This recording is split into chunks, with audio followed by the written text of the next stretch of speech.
आपल्या धाराशिवच्या नावाला कलंक लागू दिला नाही। आणि तसं पाहिलं तर कैलासला पण घेऊन चालले होते,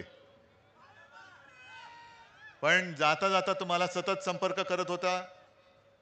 आता कैलास लहान आहे म्हणून मी आरुतुरे बोलतो, दोन्ही मुलंच आहेत, ओमदादा काय किंवा कैलास काय। आणि कसा आला काय आला हे त्यांनी तुम्हाला सांगितलेलं आहे। पण तसं पाहिलं तर हा सोन्याच्या लंकेपर्यंत पोहोचला होता, पण लंकेमध्ये गेला नाही, कारण त्याला माहिती होतं की सोन्याची असली तरी रावणाची लंका आहे आणि रावणाची लंका जाळण्यासाठी शिवसेना मशाल हातात घेणार आहे, म्हणून तो परत आला। नाहीतर यांनी पण घेतले असते 50 खोके, पण कधी म्हणजे जो असाच जो काय माल असतो तो विकला जातो, पण निष्ठा कधी विकली जाऊ शकत नाही आणि निष्ठा कोणी विकत घेऊ शकत नाही। आज तसं पाहिलं तर मला जास्त काय बोलण्याची गरज नाही, कारण तुम्ही सगळे ठरवून आलेलाच आहात। आणि इथून मला जायचं बार्शीला, आणि मगाशी बघितलं एवढे प्रवेश चाललेत, एवढे प्रवेश चाललेत की जणू काही कुठलं धरणच फुटलंय आणि हा सगळा भगवा लोंढा आपल्याकडे येतोय। आणि याच गोष्टीचं मला आश्चर्य पण वाटतं आणि अभिमान पण आहे, कारण भाजपाने सगळं मला संपवायचा प्रयत्न आज सुद्धा चाललेला आहे, आणि मी जो काही आहे तो केवळ आणि केवळ तुमच्याच भरोशावरती आहे। तुम्ही जोपर्यंत मला साथ सोबत द्याल तोपर्यंत माझं अस्तित्व आहे, आणि तुम्ही जेव्हा माझा हात सोडाल तेव्हा मी अस्तित्वात राहणार नाही। मोदी शाह मला संपवू शकत नाही। माझं संरक्षक कवच हे माझ्या आई जगदंबेने तुमच्या रूपाने मला दिलेलं आहे।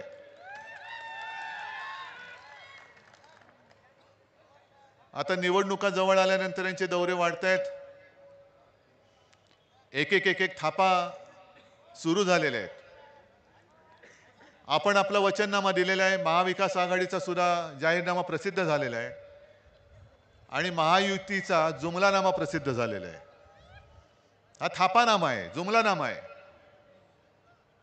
म्हणजे महिलांना 1500 रुपये देत आहेत, शेतकऱ्यांना कर्जमुक्त करणार असं म्हणतायत, पण हे कधी म्हणाले?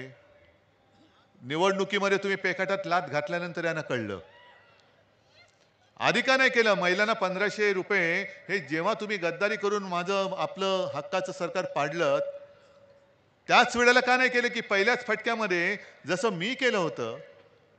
नागपूरचं मुख्यमंत्री म्हणून माझं एकच अधिवेशन झालं आणि मंत्रिमंडळामध्ये सगळं मंत्रिमंडळ नव्हतंच, आम्ही जेमतेम 7 मंत्री होतो। अजित पवार पण मंत्री झालेलेच नव्हते तेव्हा, आणि 7 जणांचं मंत्रिमंडळ असताना देखील कोणी न मागता मी माझ्या शेतकऱ्याला 2 लाखापर्यंत पीक कर्ज मुक्त करून दाखवलं होतं। 10 रुपयामध्ये शिवभोजन दिलं। मग मी पण जर का राजकारणी असतो तर मी सुद्धा केलं असतं ना, की बघू ना निवडणूक आल्यानंतर थापा मारायला काय जाते, पण थापा मारणं माझ्या रक्तामध्ये नाहीये। जे बोलेन ते करेन, आणि जे करणार असेल तेच बोलेन नक्कीच। आता आहे ना 1500 रुपये त्यांना महिलांची आठवण आली, 3 लाख रुपयापर्यंत कर्ज। अरे तुम्ही काय करताय? मोदी म्हणाले होते शेतकऱ्याचं उत्पन्न दुप्पट होईल, किती शेतकऱ्यांचं उत्पन्न दुप्पट झाले? 15 लाख रुपये किती जणांच्या खात्यात आलेत? अच्छे दिन किसके आए बताओ जरा। बरोबर आहे, अदानीचे अच्छे दिन आलेत, बाकीचं सगळं काळे दिन आहेत।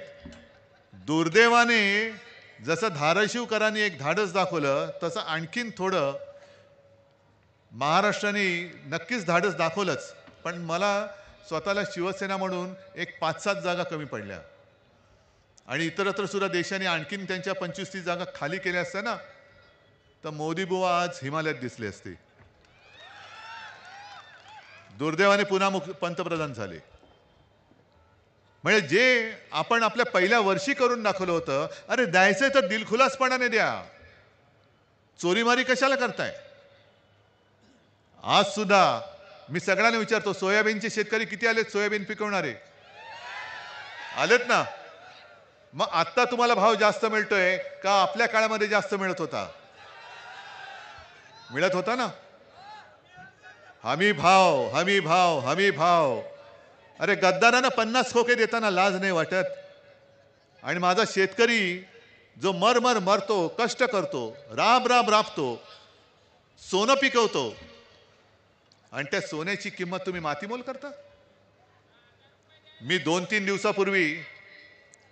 दिवसापूर्वी विदर्भात होतो आणि तिथले उमेदवार राहुल बोंद्रे त्यांनी तर एक विचित्र गोष्ट सांगितली. त्यांनी सांगितले की तिथल्या पालिकेने कचरा उचलायचं टेंडर काढलेलं आहे. आणि टेंडर कसं काढले? कचरा उचलायचं, 1 किलो कचरा उचलला तर 35 रुपये. मग 1 किलो सोयाबीनला किती रुपये आहेत? किती? 25. मग कचऱ्याला भाव जास्त आहे का सोयाबीनला? कचऱ्याला आहे ना. मग आता शेतकऱ्यांनी काय कचरा पिकवायचा?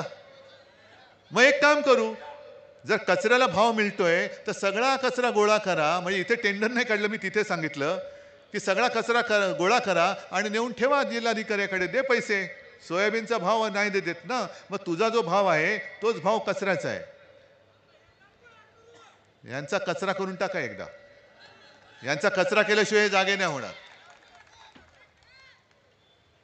पण आता तुमची निवडणूक आल्यानंतर ज्या विषयावरती मी बोलतोय की सोयाबीनला हमी भाव मी देऊन दाखवतो ना, दिला होता ना पूर्वी. दुधाला भाव देतो ना. जो शेतकरी अन्नदाता म्हटल्यानंतर अन्नदाता देवो भव, त्या देवाला तुम्ही किंमत देत नाही आणि मग मंदिरामध्ये जाता, मग सगळ्या मतदारांकडे जाता. हे नाटक आता बंद केलं पाहिजे. हे थोतांड आहे. आपण जे काही ठरवलेलं आहे की आपलं सरकार आल्यानंतर आपण परत एकदा शेतकऱ्यांना कर्जमुक्त करणार आहोत. शेतकऱ्याला हमी भाव तर देणारच आहोत. शेतकऱ्यांना हमी भाव तर देणारच आहोत. पण त्याच बरोबरीने शेतकऱ्याचं एकही रुपया नुकसान होऊ न देता आपण जीवनावश्यक 5 वस्तूंचे भाव हे स्थिर ठेवून दाखवणार म्हणजे दाखवणारच. कारण आता हे जे दाढीवाले फिरतात मिंदे, गद्दार, अरे त्यांच्याकडे उमेदवार पण नाहीत. उमेदवार देवेंद्र फडणवीसचा घेऊन आपल्या समोर उभा केलेला आहे. का? तर तुमच्या मनामध्ये संभ्रम निर्माण झाला पाहिजे. पण एकदा तुम्ही मशाल जिंकून दाखवलेली आहे. मशाल अजून सुद्धा धगधगती आहे. हे बोगस जे आलेले आहे, तो ते भ्रष्ट कारभार जाळून टाकणारी शिवसेनेची मशाल आहे. मगाशी कैलास दादा जो सांगत होता, अमित शहानी जाहीरच केलेलं आहे की या वेळेला देवेंद्र फडणवीस मुख्यमंत्री होणार. तुम्हाला देवेंद्र फडणवीस मुख्यमंत्री पाहिजे तर जरूर द्या. देवेंद्र फडणवीसला मुख्यमंत्री करा आणि महाराष्ट्र गुजरातच्या पायी वाहून टाका. काय महाराष्ट्र म्हणून काय अभिमान, स्वाभिमान, अस्मिता काय आहे की नाही आम्हाला? आम्ही 5 जीवनावश्यक वस्तूंचे भाव स्थिर ठेवणारच आहोत. सरकारी कर्मचाऱ्यांना सुद्धा जुनी पेन्शन योजना लागू करणार आहोत. माझ्या आशा आणि अंगणवाडी सेविकांना सुद्धा, महिलांना सुद्धा वाढीव मानधन देणार आहोत. मान तर देणार, पण मानधन पण देणार. अनेक गोष्टी आपण करणार आहोत. पण यांच्याकडे बोलण्यासारखे मुद्दे नाहीयेत. आज मी बघत होतो, मला तिकडनं म्हणजे मी औस्यावरनं उमरग्याला यायला निघालो, हेलिकॉप्टरला उडायला परवानगी नाही. का? नाही, मोदीजी लँड होत आहेत. म्हटलं त्यांना जमिनीवरती आणायचंच आहे. खूप उंच उडत आहेत, खूप उंच उडत आहेत. त्यांना त्यांचं लँडिंग करावंच लागेल. पण ही जी काय मस्ती आहे की फक्त तुम्ही प्रचाराला येताना तुमच्यासाठी सगळ्या सुविधा आहेत. एअरपोर्ट, माझा संबंध पण नाही सोलापूर एअरपोर्टशी. मी कुठून येत होतो? गावात, औस्यातनं उमरग्यात येत होतो. पण संपूर्ण आसमंत ही जशी नाकाबंदी लागते तसं उड्डाणबंदी. मग माझ्या बॅगा काय तपासतायत, हेलिकॉप्टर उडायला परवानगी विलंब काय करतायत? म्हणजे विलंब एवढ्यासाठी की तुम्ही सगळी माणसं जमलात ना, तुम्ही कंटाळून निघून जावं.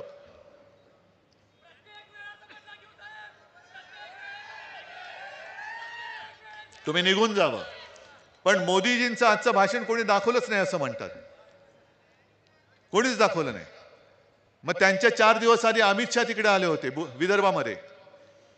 मग त्यांना काही प्रश्न विचारले, लोकांचे प्रश्न विचारले तर भडकतात असं मी ऐकलंय. आणि मग त्यांनी मला काही आव्हान दिलं. आज सकाळी येताना मी मुलाखत दिली, ती आता चालली असेल TV9 वरती, की त्यांनी मला प्रश्न विचारले की उद्धवजी, काश्मीरमधलं 370 कलम हटवलं, त्या 370 कलम हटवायला ज्यांचा विरोध होता त्या काँग्रेस बरोबर तुम्ही कसे बसलात? आणि मी त्यांना उत्तर दिलं की अमितजी, 370 कलम हटवताना शिवसेना तुमच्या सोबत होती, हे का विसरलात? हे का विसरलात? पण आम्ही आता काँग्रेसमध्ये तुमच्यामुळे बसायला लागलो. आम्हाला तुम्ही दिलेलं वचन मोडलं, खोटं मला पाडायला निघालात, म्हणून मी तिकडे गेलो. तुम्हाला धडा शिकवण्यासाठी गेलेलो आहे. पण 370 कलम काश्मीरसाठी महत्वाचं होतच आहेच, देशासाठी आहेच. पण निवडणूक कोणती आहे? महाराष्ट्राच्या विधानसभेची. मग तुम्ही जर का शेतकऱ्यांनी मला विचारलं, मी समजा तुम्हाला तुमचा भाजपचा नेता अजिबात आयुष्यात होणार नाही असं समजा माझ्या बाजूला उभे आहेत अमित शहा, आणि मी जसं तुम्हाला सांगतो की मी तुम्हाला हमीभाव देणारच, आणि तुम्ही जर का अमित शहाना विचारलं की आम्हाला सोयाबीनला भाव मिळत नाही, अमित शहा म्हणतील पण काश्मीरमधलं 370 कलम काढलं ना, दुधाला भाव मिळत नाही, अरे काश्मीरमधलं 370 कलम काढलं ना, कापसाला भाव मिळत नाही, पुन्हा तेच काश्मीरमधलं 370 कलम काढलं ना. काय उपयोग काय त्या 370 कलम काश्मीरमधलं काढलं, त्याच्या माझ्या शेतकऱ्याच्या आयुष्यावरती काय परिणाम होणार आहे? तुम्ही 370 कलम काढल्यानंतर असं माझ्या कानावर आलं की फक्त एकाच माणसाने मोठ्या प्रमाणावरती तिकडे जमीन खरेदी केली. कोणी? अदानी. म्हणजे अदानीसाठी तुम्ही 370 कलम काढलात, जनतेसाठी नाही काढलं, तुम्ही काश्मीरसाठी नाही काढलात. बरं, 370 कलम काढलं त्याचा अभिमान आहे, नक्की आहे. पण जेव्हा अमित शहा आणि नरेंद्र मोदी या नावाची 2 माणसं या आमच्या देशात आहे हे कोणालाही माहिती नव्हतं, आणि ज्या वेळेला तिकडे काश्मीरमध्ये हिंदू पंडितांवरती अत्याचार होत होता, त्यांच्या हत्या होत होत्या, त्यावेळेला फक्त आणि फक्त शिवसेना प्रमुखांनी काश्मीरी पंडितांना महाराष्ट्रामध्ये आश्रय दिला होता. मोदीजी तुम्ही कुठे होतात? अमित शहाजी तुमची मला वाटतं हातभर शेपूट आत गेली असेल. कुठे होतात तुम्ही? आणि तुम्ही आम्हाला शिकवता. बरं, 370 कलम काढल्यानंतर जे काही काश्मीरी पंडित निर्वासिताचं जिणं जगात देशभर पसरले होते, ज्यांना हक्काचं घर शिवसेना प्रमुखांनी महाराष्ट्रामध्ये दिलं, त्यांच्यापैकी किती जणांना तुम्ही परत नेऊ शकलात? सांगता काय? मग काहीतरी वेगळे मुद्दे काढायचे. मग मध्येच त्यांना कधीतरी बाबासाहेबांचं प्रेम येतं. बाबासाहेब आंबेडकर त्यांची संविधान बदलायला निघालेत. अहो, आम्ही हे बोललो होतो लोकसभेच्या वेळेला. आणि तुमचं भाषण लिहिणारा जो कोणी असेल त्याला सांगा, विचारा, किंवा जरा कायद्याची माहिती घ्या. संविधान लोकसभेत बदललं जाऊ शकतं, विधानसभेत नाही. उद्या ग्रामपंचायतीची निवडणूक आल्यानंतर सुद्धा मोदी येतील. यांना ग्रामपंचायतमध्ये हे जिंकले तर हे संविधान बदलतील. कशाचा काय पत्ता ना, शेंडा ना, बुडखा, नुसती मतं मागतायत. मग मी बाबासाहेबांवरनं आणखीन एक प्रश्न मिंद्यांसकट सगळ्या जणांना त्या विचारतोय महायुतीतल्या, की नुकताच काही 1-2 महिन्यापूर्वी आपल्या राज्याचा अल्पसंख्याक आयोग त्यांनी जाहीर केला. चांगली गोष्ट आहे, करायलाच पाहिजे होता. आणि अल्पसंख्याक आयोगमध्ये साधारणतः जे सगळे अल्पसंख्याक आहेत, साहजिकच आहेत, मुसलमान आहेत, जैन आहेत, पारशी आहेत, बौद्ध सुद्धा आहेत, ख्रिश्चन्स पण आहेत, जे जे असतील मला पूर्ण माहिती नाहीये. त्यांचे कोणी ना कोणीतरी प्रतिनिधी त्या आयोगामध्ये घेणं हे क्रमप्राप्त असतं. मग मी सहज काल माहिती घेतली की किती याच्यामध्ये कोण कोण आहेत. त्याच्यामध्ये एक सुद्धा बौद्ध समाजाचा, आंबेडकरी विचाराचा एक सुद्धा माणूस का घेतला नाही, तिकडे एक सुद्धा नाव का नाही, हे पहिलं सांगा, आणि मग बाबासाहेबांचं महत्व तुम्ही आम्हाला सांगा. या सगळ्या खोट्या गोष्टी करायच्या, म्हणजे स्वतःचं ठेवायचं झाकून आणि आमचं पाहायचं वाकून. देवेंद्र फडणवीस काय म्हणाले आम्हाला, म्हणजे काल त्यांनी मुंबईमध्ये एक सभा घेतली. कुठे घेतली सभा? तिकडे वर्सोवा आणि अंधेरी. आणि काय म्हणाले, औरंग्याच्या कबरीवरती फुलं वाहणाऱ्यांनी कोणी वाहिली फुलं? आणि वर्सोव्यामध्ये मी मुद्दामून सांगतो की आपण एक उमेदवार दिलेला आहे, त्याचं नाव आहे हरून खान. मुसलमान आहे पण शिवसैनिक आहे. 25-30 वर्ष, किती वर्ष झाली मला माहिती नाही, शिवसैनिक म्हणून काम करतो. उत्तम मराठी बोलतो. त्यांच्या पत्नी नगरसेविका होत्या आणि त्याला पाडण्यासाठी म्हणून देवेंद्र फडणवीस तिकडे गेले आणि काय म्हणाले, जे वोट जिहाद करतायत त्यांच्या विरुद्ध धर्मयुद्ध करा. धर्मयुद्ध? त्या माझ्या शिवसैनिकाच्या विरुद्ध धर्मयुद्ध करताय तुम्ही? देवेंद्रजी, तुम्हाला माहिती नसेल किंवा आठवत नसेल किंवा सोयीप्रमाणे तुम्ही विसरला असाल, 2014 साली आणि 2019 साली आम्ही जेव्हा तुमच्या सोबत होतो आणि मोदीजींसाठी मत मागत होतो, त्याही वेळेला हा माझा शिवसैनिक, शिवसेना प्रमुखांचा शिवसैनिक मोदींसाठी मत मागत होता. तेव्हा तुम्हाला धर्मयुद्ध का नाही दिसलं? म्हणजे माझा उदो उदो करत कोण असेल, देवेंद्रजींचा उदो उदो कोण करत असेल, तो नवाब मलिक असला तरी चालेल, दाऊद असला तरी चालेल, पण तो तुमच्याकडे असला तर तो गुन्हेगार आहे, पापी आहे, देशद्रोही आहे. हे यांचं हिंदुत्व. आणि म्हणून मी जे सांगतो ना की मी भाजपला लाथ मारले, हिंदुत्व मी सोडू शकत नाही, कदापि सोडणार नाही. पण माझं आणि त्यांचं हिंदुत्व फरक जो आहे तो हाच आहे. मी गेल्या लोकसभेलाही सांगितलं होतं, परत एकदा सांगतो की भाजपचं हिंदुत्व हे घर पेटवणारं हिंदुत्व आहे आणि शिवसेनेचं म्हणजे आपलं हिंदुत्व हे घरातली चूल पेटवणारं हिंदुत्व आहे. अरे दाखवा ना, घर पेटवणं सोपं असतं, पण घरातली चूल पेटवून दाखवणं हे फार कठीण असतं. आणि तुम्हाला चूल पेटवता येत नाही म्हणून तुम्ही घरं पेटवताय आणि घरांच्या होळ्या पेटवून तुम्ही तुमच्या पोळ्या भाजताय आणि आम्हाला हिंदुत्व शिकवताय.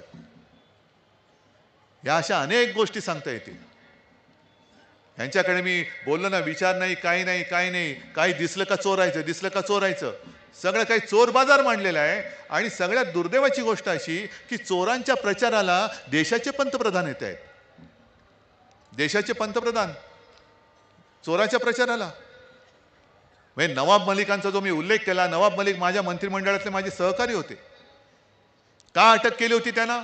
भाजपने केली होती. केंद्रीय संस्था पाठवून, यंत्रणा पाठवून त्यांना अटक केली होती. कारण दाऊद बरोबर यांचे व्यवहार आहेत. एक पुख्ता सबूत है मेरे पास. देवेंद्र फडणवीसांची ती क्लिप आज सुद्धा माझ्याकडे आहे. आमच्याकडे ठोस पुरावा आहे. मग तो पुरावा कुठे ठोसला तुम्ही? कुठे गेला पुरावा? अजित पवार तुमच्याकडे आले, आल्याबरोबर ती नवाब मलिक बाहेर आले. अजित पवार म्हणतात की नवाब मलिकांचा दाऊदशी संबंध असूच शकत नाही आणि तो माझा अधिकृत उमेदवार आहे, त्याच्या प्रचाराला मी जाणार. मग आता मी बघतोय आता हे कसं चालतं त्यांना. नरेंद्र मोदी जेव्हा मुंबईत प्रचाराला येतील तेव्हा सहकारी पक्ष आज माझ्या सोबत आहेत ना, काँग्रेसचे उमेदवार आहेत, राष्ट्रवादीचे उमेदवार बसले आहेत. सगळ्यांना आपल्याला जिंकून द्यायचंय. मी अभिमानाने सांगतो की हे सगळे महाविकास आघाडीचे उमेदवार जे आहेत, जिथे मशाल असेल तिथे मशाल, हात असेल तिथे हात, आणि तुतारी फुकणारा मावळा असेल तिकडे तुतारी, हे आपले अधिकृत उमेदवार आहेत ना. आहेत ना, सगळ्यांची नावं सगळ्यांना माहिती आहे. हे जिंकून द्यायचे. मग मोदीजी, तुम्ही तुमच्या महायुतीतल्या नवाब मलिकांचा प्रचार करणार आहात का? देवेंद्र फडणवीस, तुम्ही तुमच्या महायुतीतल्या दुसऱ्या उपमुख्यमंत्र्याच्या पक्षाच्या नवाब मलिकांच्या प्रचाराला जाणार आहात का? आणि नसाल जाणार तर अजित पवारांना विचारतो, ते तुमच्या प्रचाराला येणार नसतील तरी देखील तुम्ही तिथे शेपूट हलवत बसणार का? हा जो काही सगळा वैचारिक गुंता करून ठेवलेला आहे यांनी, हा गुंता सोडवायचा कोणी? म्हणजे आपल्याला गुंतागुंता करून असं भासवायचं की आपण सगळे खोटे आहोत आणि तेच काय ते खरे. परत एकदा अमित शहानी कुठेतरी परत मला नकलीसेला म्हटलं. मी गेल्या लोकसभेतच बोललोय, जो कोणी शिवसेनेला या माझ्या अस्सल शिवसेनेला नकली बोलेल तो बेअकली आहे.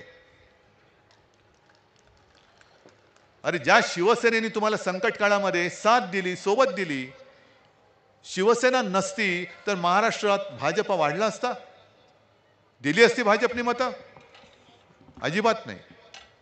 आणि म्हणून आज मुलाखत घेताना एकाने पत्रकाराने प्रश्न विचारला, तुम्ही त्यांना काय सांगू इच्छिता? म्हटलं मी कोण बाबा सांगणार आहोत, मी तर साधा माणूस आहे. पण माझं ऐकणार तर ते नाहीच आणि ऐकावं अशी माझी इच्छा पण नाही. पण तुम्ही विचारता म्हणून सांगतो की संकट काळामध्ये जो मित्र सोबत राहतो ना, त्याला संपवायचा कधी प्रयत्न नसतो करायचा. कारण संकट येतात आणि जातात. आयुष्यात संकट येणं जाणं चालूच असतं, पण संकट काळामध्ये मित्र सोबत असणे फार महत्वाचं असतं. संकट जातात, ते पुन्हा येऊ शकतात, पण एकदा का मित्र गेला तर पुन्हा मित्र कोणी येऊ शकणार नाही आणि तुमच्यावरती भरोसा कोणी ठेवणारच नाही. उद्या जे तुमच्यावरती संकट येणार आहे त्यावेळेला तुम्हाला कळेल की शिवसेनेसारखा एक दिलदार मित्र तुम्ही गमावलेला आहात. आम्ही तुम्हाला सगळं काही दिलं होतं, पंतप्रधान पद दिलं होतं, मुख्यमंत्री पद दिलं होतं, आणि मी काय मागितलं होतं? तुमचं काय मागितलं होतं? जे माझ्या वडिलांना मी पुत्र कर्तव्य म्हणून वचन दिलं होतं ते वचन पूर्ण करण्यासाठी तेवढंच मी मागितलं होतं. आणि ते जर का तुम्ही पूर्ण केलं असतं तर आज तुमची जी काही निंदा नालिस्ती चालली ना, काय तुम्ही बोलता त्यांना? टरबूज असं बोलले नसते तुम्ही ना, फडतूस वगैरे ते म्हणजे असं कोणी बोललं नसतं ना. आता जाऊ द्या, ह्या सगळ्या गोष्टी माहिती आहेत.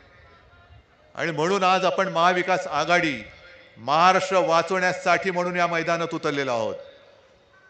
ही लढाई उद्धव ठाकरेची नाही, शिवसेनेची नाही, ना काँग्रेसची आहे, ना राष्ट्रवादी पवार साहेबांची आहे. ही आम्ही सगळे मिळून लढाई लढतोय, ती आपल्या महाराष्ट्राच्या स्वाभिमानाची लढतो आहोत, अस्मितेची लढतो आहोत. छत्रपती शिवाजी महाराजांच्या पुतळ्यामध्ये सुद्धा यांनी भ्रष्टाचार केला, त्याच्यात सुद्धा पैसे खाल्ले. मग मी तुम्हाला विचारतोय, आपल्या दैवताचा पुतळा भ्रष्टाचाराने पैसे खाऊन उभारला, तो कोसळला, तुम्हाला राग आलाय की नाही आलाय? हा वार, ही जखम, ही महाराष्ट्राच्या जिवारी लागलेली आहे. अरे रस्त्यामध्ये पैसे खाता तुम्ही, सिंचनाच्या प्रकल्पात पैसे खाता तुम्ही, सगळीकडे जाऊ तिथे खाऊ. अगदी मुंबईमध्ये सुद्धा मिंद्यांनी उघड सगळा भ्रष्टाचार करून ठेवलेला आहे. मुंबईच्या महापालिकेची तिजोरी आता खायला लागलेत. पण महाराजांचा पुतळा जो कोसळला तो महाराष्ट्र विसरू शकत नाही. तुमचं सरकार कोसळून दाखवल्याशिवाय महाराष्ट्र आता स्वस्थ बसणार नाही. तुमचं सरकार आम्ही घालवल्याशिवाय स्वस्थ बसणार नाही.